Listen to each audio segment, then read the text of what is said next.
ہوتا ہے. تو قرآن کریم نے ابتدا میں یہ لفظ لکھا کہ الحمدللہ. اب آپ کے سامنے دو قسم کے لوگ ہوں گے، یا ایسے لوگ ہوں گے کہ اللہ کے وجود کو مانتے ہیں اور شرک کرتے ہیں، ٹھیک ہے نا، قبر پرست، بت پرست، ٹھیک ہے نا، کواکب پرست. آپ کے ساتھ مختلف سامنے مشرکین ہوں گے، اللہ کے وجود کو مانتے ہیں اور ساتھ شرک کرتے ہیں.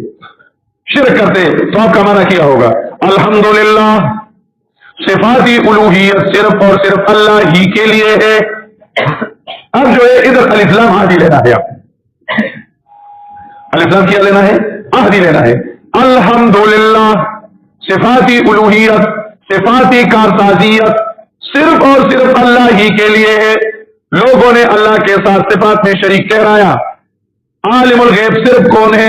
اللہ ہے. لوگوں نے کہا کہ پیغمبر عالم الغیب ہے، فرشتے عالم الغیب ہے، جنات عالم الغیب ہے، اولیاء عالم الغیب ہے. قرآن کریم نے کہا الحمدللہ.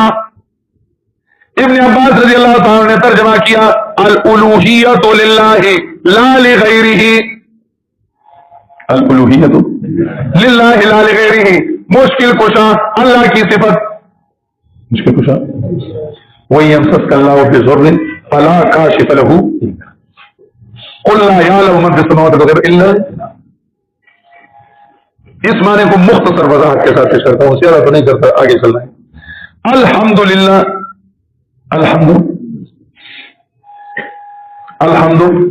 الف لام میں نے کیا لیا؟ عہد. او صفات خاص صفات ہے. کیا ہے؟ خاص صفات ہے. او صفات، جو صفات جس ہستی میں آ جائے تو وہ ہستی الہ بن جاتا ہے. وہ صفات، ٹھیک ہے نا. ہمیں بھی سننے کی طاقت ہے، جاننے کی طاقت ہے، لیکن یہ ہمارا سننا اچھا کیا ہے، یہ الوہیت والی نہیں ہے. ہمارا دیکھنا بھی ہے لیکن یہ الوہیت والی. ایسی صفات جس ہستی میں آ جائے اس ہستی کو پھر الہ کہا جاتا ہے. کیا کہا جاتا ہے؟ الہ کہا جاتا ہے. وہی صفات جو ہے وہ ایک اللہ کے ہے. ایک کس کے؟ اللہ کے. تو آپ سوچ کرو، ذرا تھوڑا سا سوچ کرو. الحمدللہ لا لغیرہ. لا لغیرہ کدھر سے نکالا؟ یا تو لام حصر کا ہے، اللام للاختصاص، یا جو ہے الحمد مبتدا ہے اور للہ خبر ہے، للہ کے خبر ہے. اور جمال نے لکھا ہے شرح جامی کے حاشیہ پر کہ جب اسی ترکیب آ جائے تو وہاں ذلام غیر ذلام میں جو ہے حصر ہوتی ہے. جو معرب باللام ہوتا ہے وہ دوسرے میں کیا ہوتا ہے؟ منحصر ہوتا ہے، مقصور ہوتا ہے. اور تیسرا قاعدہ قرآن کریم کا ہمارے شیوخ کا ہے کہ سارے کے سارا قرآن کریم ایک کلام ہے. سارا کے سارا ایک کلام ہے. جب اس کلام میں ایک بات ادھر سادہ آ گئی اور دوسری جگہ حصر کے ذریعے سے آ گئی تو یہ سادہ بھی اس پر حمل ہوگا، کیونکہ سارا قرآن ایک کلام ہے. اس طرح نہیں ہے کہ ادھر حصر سے تو سادہ ہے اللہ میں بھی ہے اور کسی دوسروں میں بھی ہے، اور دوسری جگہ حصر کے ساتھ آیا تو ادھر کہتا ہے کہ دوسروں میں نہیں ہے اور ادھر کہتا ہے کہ دوسروں میں بھی ہے، تو اتنا خدا گیا. نہیں، سارا قرآن ایک کلام ہے. ادھر کہا سادہ اور ادھر کہا کس کے ساتھ؟ حصر کے ساتھ، تو یہ بھی اس پر حمل ہوگا. ادھر کہا الحمدللہ، سورۃ جاثیہ میں کہا فللہ الحمد، فللہ لہ الحمد فی السماوات والارض، لہ الحمد فی السماوات والارض ولہ الحمد فی الاولی والآخرہ ولہ الحمد فی الاولی والآخرہ فللہ الحمد رب السماوات ورب الارض رب العالمین. ادھر حصر ہے نا، لہو مقدم کیا ہے، تو ادھر بھی حصر ہے الحمدللہ. الحمدللہ تو حصر کا مطلب ہو گیا کہ اللہ کے لیے ہے اور کسی اور کے لیے نہیں. تو کیا اللہ کے لیے ہے؟ الوہیت کی صفات اللہ کے لیے ہے، کسی اور کے لیے. سمجھا کیا؟ تو اب دیکھو نا، الوہیت کس کا ہے؟ اللہ کا ہے، کسی اور کا. لا الہ الا اللہ کا معنی اور الحمدللہ کا معنی کیا ہو گیا؟ قرآن میں ابتدا میں لا الہ الا اللہ رکھا، لیکن عجیب طریقہ سے الحمدللہ کے عنوان سے رکھا کہ ہو جائے دعویٰ مع دلیل. اس کو کیا کہتے ہیں منطق والے؟ قضیہ فطریہ. قضیہ فطریہ وہ قضیہ جس میں دعویٰ بھی ہو اور دلیل بھی ہو.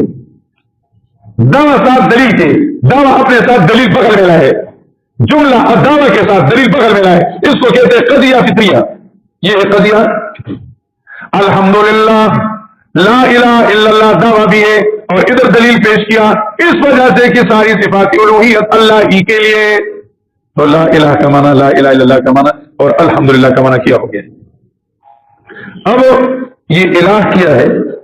الہ اگر ہماری اسلام میں سب سے پہلی اصطلاح یہ الوہیت کی ہے. سمجھ نہیں ہے میرے خیال. یہ اسکول بننا چاہتا ہے نا، تو اسکول کے کچھ الفاظ ہوتے ہیں نا، یہ اسکول ہے، یہ پراکٹر ہے، یہ منیٹر ہے، یہ پرنسپل ہے، ٹھیک ہے نا، یہ بورڈ ہے، یہ چاک ہے، یہ اپنی اپنی کیا ہوتا ہے اصطلاح ہوتی ہے، الفاظ ہوتے ہیں نا.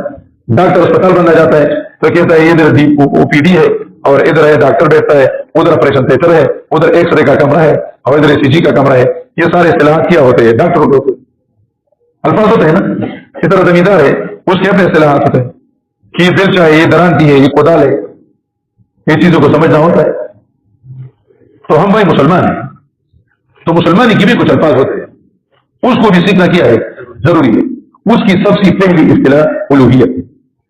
الوہیت کو مخلوق سے نفی کرنا اور اللہ کے لیے ثابت کرنا. ساری کی ساری الوہیت کو مخلوق سے نفی کرنا اور سارے کے ساری الوہیت کو اللہ کے لیے کیا کرنا ہے؟ ثابت کرنا ہے. اس کا نام ہے الوہیت. لا الہ الا اللہ کا یہی مطلب ہے. اس کلمے کے بغیر بندہ مسلمان ہوتا ہے؟ نہیں ہوتا. اب الہ کو ہم نہیں سمجھتے، الوہیت کو ہم سمجھتے نہیں ہے، تو ہم کس طرح کہیں گے کہ بندہ الہ نہیں اور اللہ کیا ہے؟ الہ. اللہ الہ ہے، یہ ضروری چیز ہے. قرآن کریم میں پہلے یہ ہے الحمدللہ، الحمد الالوہیت للہ. الوہیت سمجھنا ضروری. یہ وہ آپ جو تحقیقیں کرتے ہیں نا، کس میں؟ یہ بیضاوی میں اور تفسیر کبیر میں کہ مشتق کیا ہوتا ہے اور مشتق منہو کیا ہے اور مناسبت کیا ہے. پھر یہ جو ہے مثال ہے یا محموز ہے یا جو ہے اجوف ہے یا مجرد ہے یا مزید ہے، اس کو ادھر کرو. ٹھیک ہے، اس کو ادھر کرو. ہم ادھر قرآن تحقیق کرتے ہیں. قرآن الہ کو کس کو کہتے ہیں؟ سمجھ آ دینا. قرآن الہ کو کس کو کہتے ہیں؟ اس کائنات کو بنانے والا، اس کائنات کو چلانے والا، اس میں جس کا حکم چلتا ہو، الہ اس کو کہتے ہیں.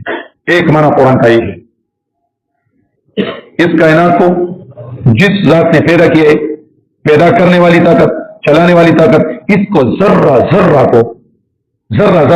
کا اختیار اور علم جس کو ہو، اس کو الہ کہتے ہیں. کیا کہتے ہیں؟ الہ. سمجھ نہیں ہے. ایک معنی الہ کا یہ ہے. یہ قرآن کریم دیکھو، چکر لگاؤ، آپ کو نظر آئے گا کہ قرآن کریم نے الہ کا یہ معنی کیا ہے. یہ معنی الہ نے کیا ہے. سورۃ الانعام نکالو، آیت نمبر 45 46 46. قل أرأيتم إن أخذ الله صومكم وأبصاركم وختم على قلوبكم من إله غير الله يأتيكم به. أرأيتم إن أخذ الله صومكم وأبصاركم وختم على قلوبكم من إله غير الله. جو سننے کی طاقت، جس کے اختیار میں سننے کی طاقت ہو، دیکھنے کی طاقت ہو، عقل کی طاقت ہو، یعنی کانوں کو دینے والا کون؟ اللہ. جس کے ساتھ ہمارے کانوں کا اختیار ہو، آنکھوں کا اختیار ہو، عقل کا اختیار ہو، وہی کیا ہے؟ الہ. کیا ہے؟ الہ. سورۃ النمل نکالو،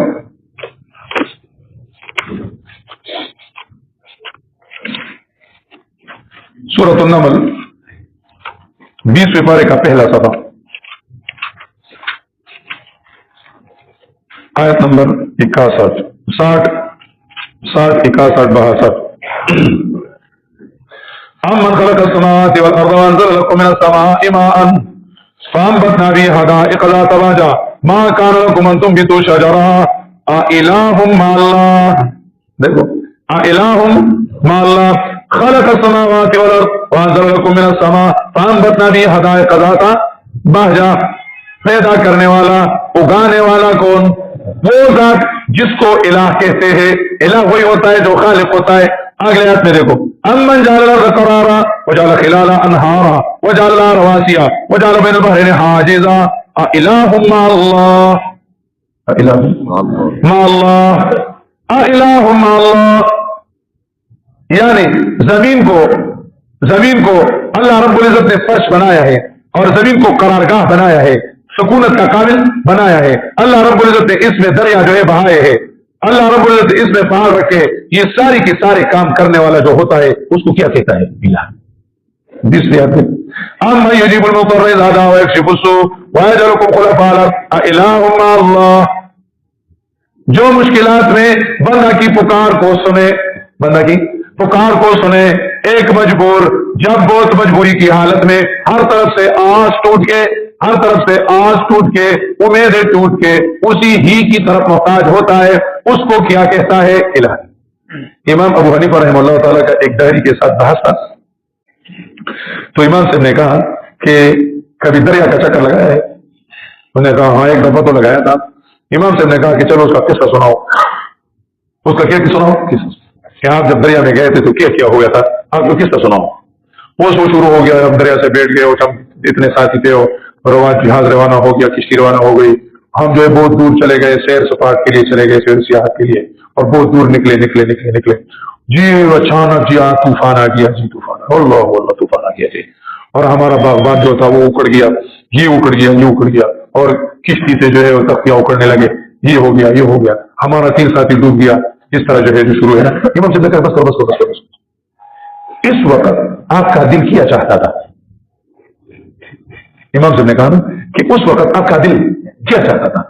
اس نے کہا میرا دل چاہتا تھا نا کہ کوئی غیبی طاقت آ جائے اور مجھ کو اٹھائے اور خشکی پہ رکھے، کہ غیبی طاقت آ جائے اور مجھ کو اٹھائے اور خشکی پر رکھے. امام صاحب نے کہا تیرا دل تو خدا مانتا ہے لیکن تیرا منہ خدا نہیں مانتا. وہی غیبی طاقت جو ہے وہ کیا ہے؟ اللہ ہے نا. جب بندہ ہر طرف سے آس ٹوٹ جائے تو خود جس ہستی کو پکارے اس ہستی کو کیا کہتے ہیں؟ مستر کا یہی معنی ہے نا. ہر طرف سے آس ٹوٹ جائے، ہر طرف سے امیدیں کٹ جائے، بھائی چھوڑ دے، بہنیں چھوڑ دے، رشتہ داریاں ساتھ دینے چھوڑ دے، ڈاکٹر بے بس ہو جائے، پیسے بے بس ہو جائے، ٹھیک ہے نا، اب کوئی نہیں ہے کہ اس کو صحت دے دے، اور بندہ اسی حالت میں خود کہتا ہے اللہ میری مدد فرما. وہی ہستی کیا ہے؟ الہ ہے. خود بخود انسان پہچانتا ہے. اما یجیب المضطر ویکشف السوء ویجعلکم خلفاء الارض االہ مع اللہ اما یہدیکم فی ظلمات البر والبحر ومن یرسل الریاح بشرا بین یدیہ االہ مع اللہ. دیکھو ساری کائنات کو دیکھو، آندھی کدھر سے آ گئی؟ یہ آندھی کا کوئی صندوق ہے کہ اسے سر اٹھایا گیا تو ہوا نکل گئی؟ یہ تو کوئی پنچر والی دکان کی بکسا نہیں ہے کہ اس میں کیا ہوتا ہے، ہوا ہوتی ہے کہ تم ٹائر میں اس طرح جو ہے کرتے ہو بھرتے ہو. یہ آندھی کدھر سے آ گئی؟ اس کی کوئی صندوق ہے؟ کدھر کا چابی کھولے ہو تو ہوا نکل گئی؟ یہ کدھر سے آ گئی؟ میں یرسل الریاح بشرا بین یدیہ. اور یہ بارش کدھر سے آ گیا؟ یہ کدھر سے آ گئی؟ یہ بادل کدھر سے آ گئی؟ اس کو دیکھو، اس کو لانے والا کون ہے؟ الہ ہے. جو یہ کام کرتا ہے اس کو کیا کہتا ہے؟ اس طرح سورۃ قصص میں بھی تعریف ہے الہ کا. تو الہ کا ایک معنی، ایک مصداق قرآن میں ہو گیا کارساز اور عالم الغیب. قل لا يعلم من في السماوات والارض الغیب الا اللہ، لا يعلم من في السماوات والغیب الا اللہ. الہ وہی ہے جو کائنات میں متصرف، اس کائنات کو پیدا کرنے والا، چلانے والا، ہر ذرہ اس کی علم میں ہو اور ہر ذرہ اس کے اختیار میں ہو. کوئی پتا اس کے حکم کے بغیر گرتا نہیں. سمجھ نہیں آتا اس ہستی کو کیا کہتے ہیں؟ ٹھیک ہے نا. ایک معنی قرآن کریم میں یہ ہے، اس کو آسانی کے ساتھ ساری آیات کو ایک عنوان کے تحت جمع کرنے کے لیے ہم ایک نام دیتے ہیں الہ التکوین. الہ التکوین. بس اس آیت کو جمع کرو، اس کا یہی معنی ہے، کرنے والا، علم رکھنے والا، جاننے والا. بس یہ تکوین. تصرف کے ساتھ علم لازمی ہے اور علم کے ساتھ تصرف لازمی ہے، یہ دونوں ایک دوسرے سے لگے ہوئے ہیں. الہ التکوین یہ الہ کا ایک معنی ہو گیا. دوسرا، جب وہ ایسا ہے یعنی اس کائنات کا بادشاہ وہ ہے، ٹھیک ہے نا، اختیار مند خالق اور مالک وہ ہے، تو اس کا کوئی حق بنتا ہے یا نہیں؟ ٹھیک ہے نا. تو ہم اس کی ہی کیا کریں گے؟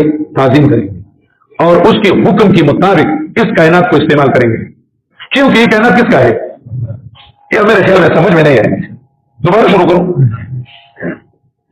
یہ کائنات کس کا ہے؟ پانی کس کی ہے؟ لہو ما فی السماوات وما، اسی کی ہے نا. تو جب اسی کی ہے تو حکم بھی اس کا چلے گا. حکم بھی تو ہمارے اوپر اس کے 2 حق ہو گئے، بڑے حق. کتنے؟ 2. ایک ہی کہ ہم اس کی تعظیم کریں. یہ سارا کائنات اس نے بنایا ہے تو ہم اس کی کیا کریں. اور دوسری کہ اس کائنات نے فائدہ مند کیا ہے اور اس میں نقصانی چیز کیا ہے یہ ہمیں کوئی پتہ نہیں. جب وہ ہمیں کہے کہ یہ فائدہ مند ہے اس کو استعمال کرو تو ہم استعمال کریں گے, اور جب ہمیں کہے کہ یہ جو ہے نقصانی ہے تو ہم اس سے اپنے آپ کو کیا کریں گے, بچائیں. تو حلال اور حرام مقرر کرنا کس کا کام ہے؟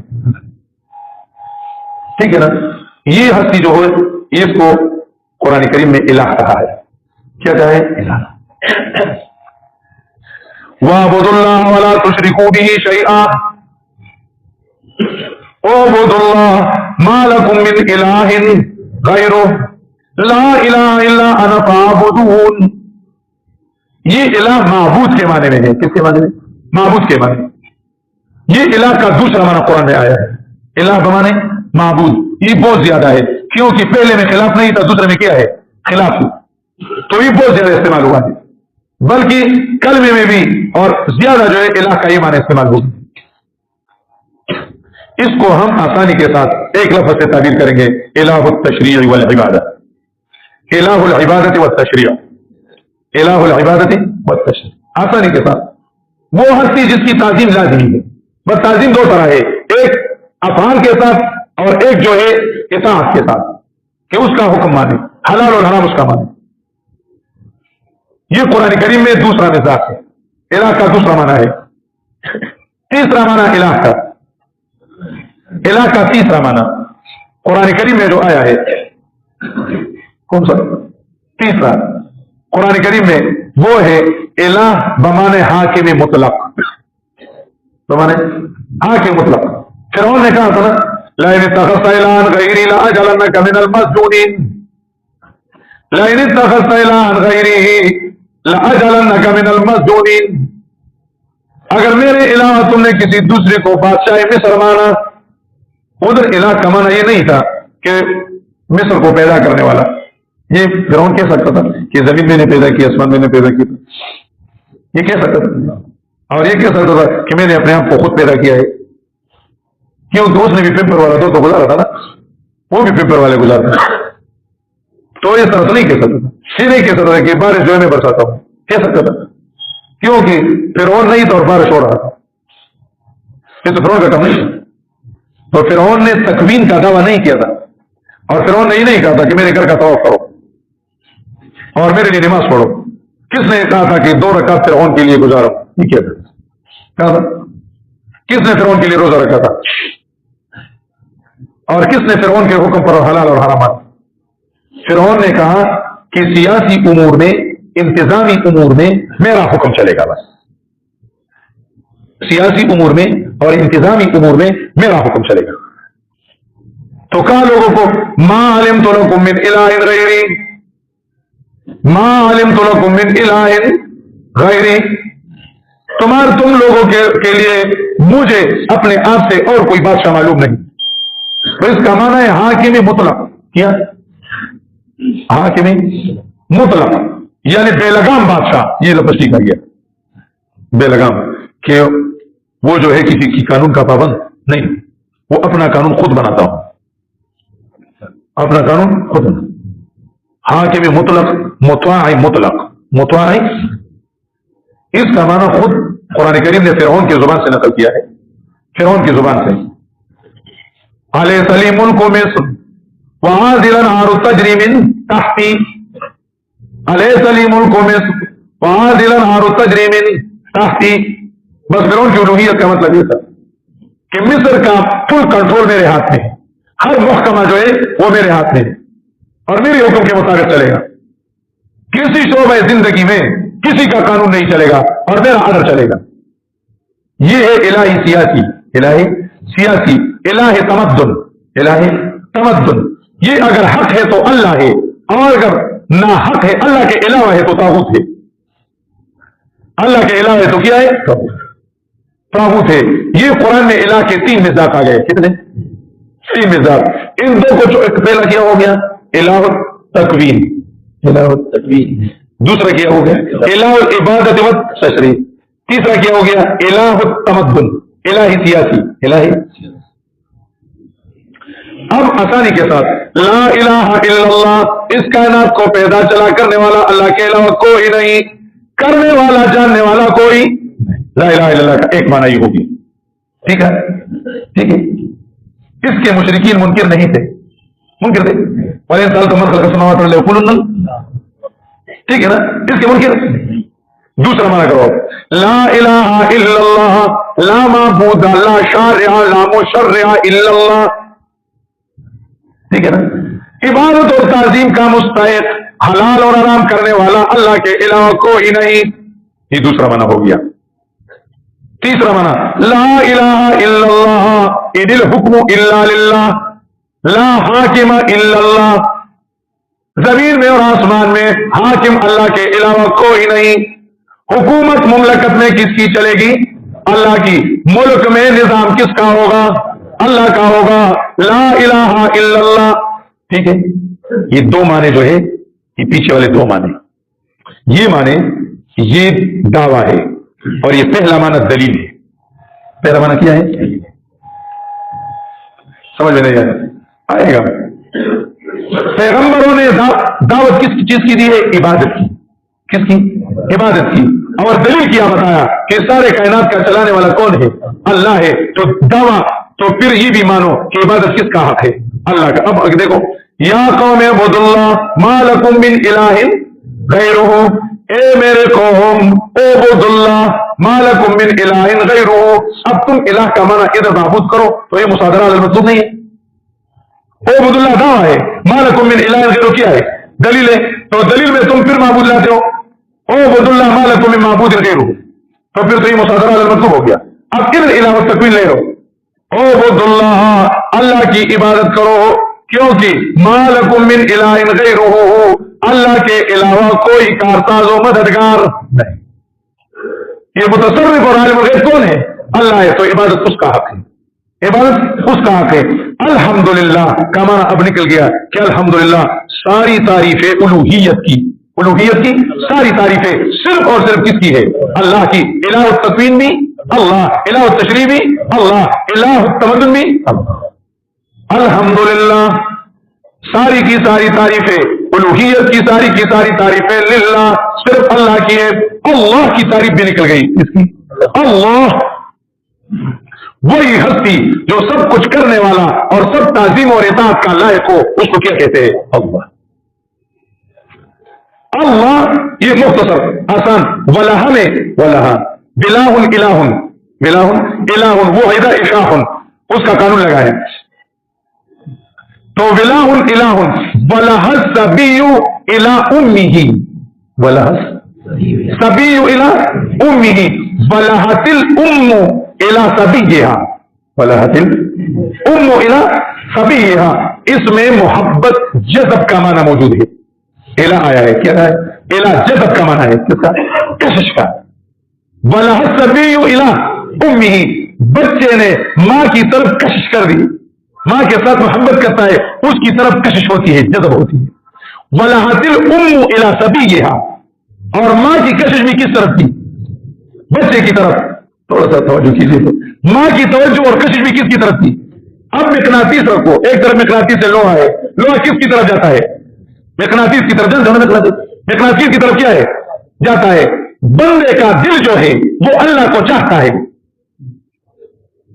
وَاعْلَمْ أَنَّ لِلْأَرْوَاحِ حَضْرَةً تنجذب انجذاب الحديد إلى المقناطيس وتلك الحضرة حظيرة القدس. شاول الله رحمه الله فرماتے ہیں وَاعْلَمْ أَنَّ لِلْأَرْوَاحِ حَضْرَةً تنجذب انجذاب الحديد إلى المقناطيس. یہ سمجھ لو کہ ارواح کا ایک قسم حاضری ہوتا ہے اور ایک قسم جذب ہوتا ہے, کشش ہوتا ہے. ایسا کشش جس طرح کشش جو ہے وہ لوہے کی مقناطیس کی طرف ہوتی ہے. لوہے کی کس کی طرف ہوتی ہے؟ مقناطیس کی طرف ہوتی ہے. لوہے کی کس کی طرف ہوتی ہے؟ مقناطیس کی طرف. اور وہی کشش جو ارواح کا ہوتا ہے وہ حضیرت القدس کی طرف ہوتا ہے, اوپر کی جانب یہ کشش ہوتا ہے. یعنی انسان قدرتی طور پر کس کو چاہتا ہے؟ اللہ کو چاہتا ہے. انسان کا حقیقی محبوب جو ہو اس کو اللہ کہتے ہیں.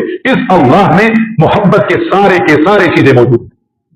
یہ محبوب حقیقی وہی ہے, محبوب حقیقی وہی ہے, محسن حقیقی